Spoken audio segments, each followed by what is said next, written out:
C'est le palais des sports de Ouagadougou qui a servi de cadre à la cérémonie officielle d'investiture du président réélu du Faso. 10 chefs d'État africains et des délégations étrangères ont fait le déplacement de la capitale burkinabé. Il s'agit bien évidemment du maréchal du Tchad Idriss Déby Itno, président de la République, chef de l'État, des présidents de la Côte d'Ivoire, du Sénégal, du Niger, du Togo, du Ghana, de la Guinée-Conakry, de la Mauritanie, de la Guinée-Bissau et du Libéria. Le Mali est représenté par son Premier ministre.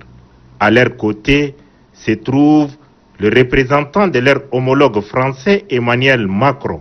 Il s'agit du secrétaire d'État auprès du ministre de l'Europe et des Affaires étrangères chargé du tourisme, des Français de l'étranger et de la francophonie et le président de la Commission de l'Union africaine, Moussa Faki Mahamat.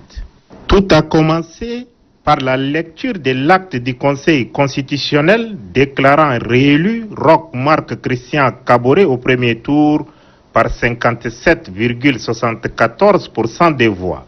Après quoi, le président réélu, la main droite levée, a juré de respecter et de faire respecter la constitution dont le peuple du Burkina Faso s'est souverainement doté.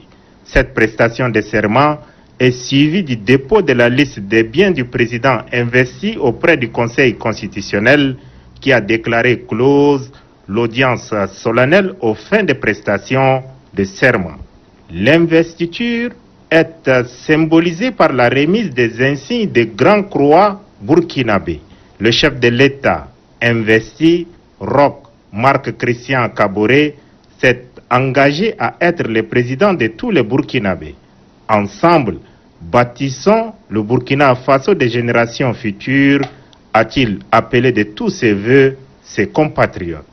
Pour son nouveau mandat, le président investi du Faso, Roch-Marc Christian Kaboré, promet de transformer son pays en un vaste chantier et de créer des emplois tout en engageant une lutte âpre contre le terrorisme.